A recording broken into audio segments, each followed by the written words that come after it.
Before we get into the latest on the Miami Dolphins, who is your favorite current Dolphins player? So can't say Dan Marino, but a long list of players you can throw in. Drop that player name for me in the comments right now. We begin with the latest on Odell Beckham after a, standard but still kind of drama-filled weekend for OBJ. Those rumors continue to percolate, and the latest was thanks to Tyreek Hill. You may have seen this one viral on social media.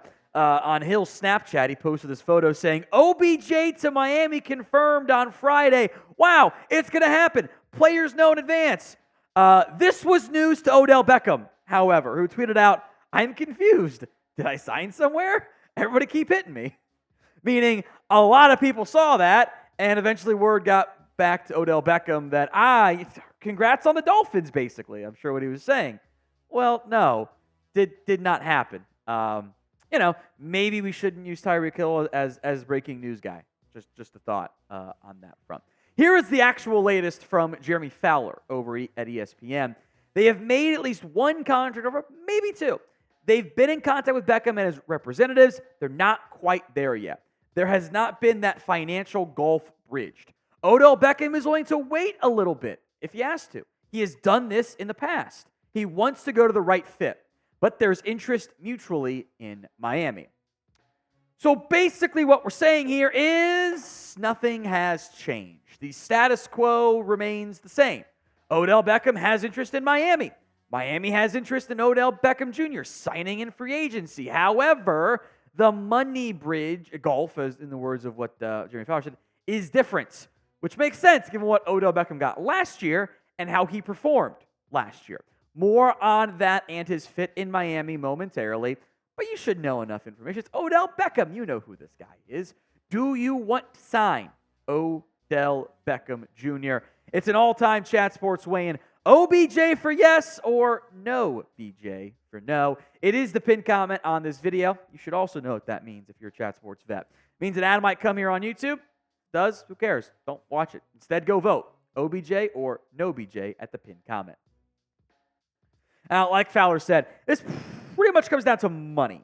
And I would anticipate the Dolphins, I think they should do this, by the way, standing firm or at least not increasing their offer by very much. Ravens paid Odell Beckham about $15 million last season, with the results of the same thing we saw in 2021. I think this is about what you can expect out of Odell Beckham moving forward. After all the injuries, all the drama, this is not going to be a 1,000-yard receiver anymore. I don't think that's who he is. Now, he can be a high-leverage moment guy, can give you some big impact plays, but the guy who was on one of the greatest receiver starts in history is not going to come back through that door. Now, if you want a wide receiver 3 and the money works out as such and he's willing to play that role, there's a lot of good fits there for OBJ in Miami. My guess, as it sits right now, as a gambling man, do not ask me how things went at Hard Rock last night. Didn't go too great. That's not my fault. I made all the right calls. Dealer had better luck than me. I would bet this decision comes down post-draft. For the Dolphins side, you keep the door open to drafting a wide receiver early on if there's someone you absolutely love. For Beckham's side, it's also benefits because you can wait and see what the market looks like. At least there's more clarity. There is still uncertainty. What Beckham doesn't want to do is sign with a team, have them spend a first-round pick, like for Miami, on receiver somehow, and now he's wide receiver 4. And his earning potential is now limited in terms of next season. The Dolphins have made it pretty clear they are open to adding another veteran wide receiver, or even a young guy. They want a better wide receiver 3 in case, knock on wood, one of Hill or Waddle go down, because that duo is great. When it's, Tyreek Hill and Braxton Berrios, okay, now you don't feel nearly as good about that wide score, even if you think Johnson is going to have a big role at tight end this season. This edition of Dolphins Today is sponsored by Game Time. Game Time takes the guesswork out of buying tickets to your next big event.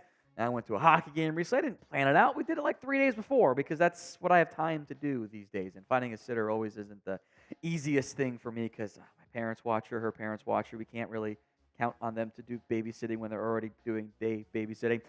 Game Time, though, takes that guesswork out of buying tickets. You can see the view from your seat before you buy, so you know exactly what to expect when you arrive. And it takes seconds, 2 taps, to buy tickets. That is it. The game time guarantee means you'll always get the best price. If you find tickets in the same section and row for less, Game Time will credit you 110% of the difference. So download the Game Time app, create your account, and use code CHATSPORTS for $20 off your first purchase. That's code CHATSPORTS, ChatSports, just like the channel, for $20 off. Download Game Time today for last-minute tickets, the lowest price, all guaranteed. Now, the big actual news from the past couple days was Teair Tart signing with the Miami Dolphins on Friday. Now, I want to look down less about who Tart is. We'll talk about him too, since we did it on the short briefly. Also, how this impacts the draft, potentially, for Miami. Now, as of right now, filming, and I'm sure we'll get it soonish, we have no contract details on what Teair Tart got for the Miami Dolphins outside of 1 year. I would bet, again, I'm a gambling man, this is a cheap contract, and I don't think this is that much more, if anything more, than what the Dolphins gave Neville Gallimore. The reason being, although there is talent to like with Teair Tart, he's had issues down the stretch of last season. Here's what Paul Kuharsky, who was one of the top Titans beat writers, wrote on when the news broke that Tennessee, I think he actually broke it, was cutting Teair Tart. So the Titans promoted Tart after season-long issues reached a breaking point. The defensive lineman's been upset over his contract situation, and the team is unsatisfied with his effort and attitude.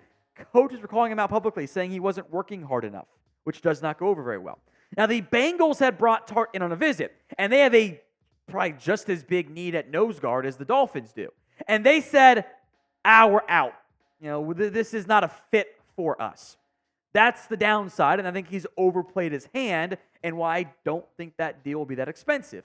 However, the talent and impact and upside and ability is certainly there. And from a pure talent perspective, this is pretty clearly, I think, the number 2 defensive lineman on this roster and the top run-stopping option. 8 TFLs in 2023, amid some concerns of he's leaving his assignments to get splashy plays, which happens, unfortunately, in the NFL, was also a great run stopper back in 2022. So more on this to come in the draft impact. How do you grade the Teair Tart signing? A, B, C, D, or F? Go ahead and sound off for me in the comments section. The Dolphins' defensive line is now 9 deep. Zach Sealer is going to start. I think Tart will be a starter/high-end rotation player. I think some combination of Neville Gallimore, Benito Jones, Deshaun Hand, Isaiah Mack, Jonathan Harris, Brandon Peely, Dave Anderson. It's a lot of names on there. You ain't going to roster 9 defensive linemen.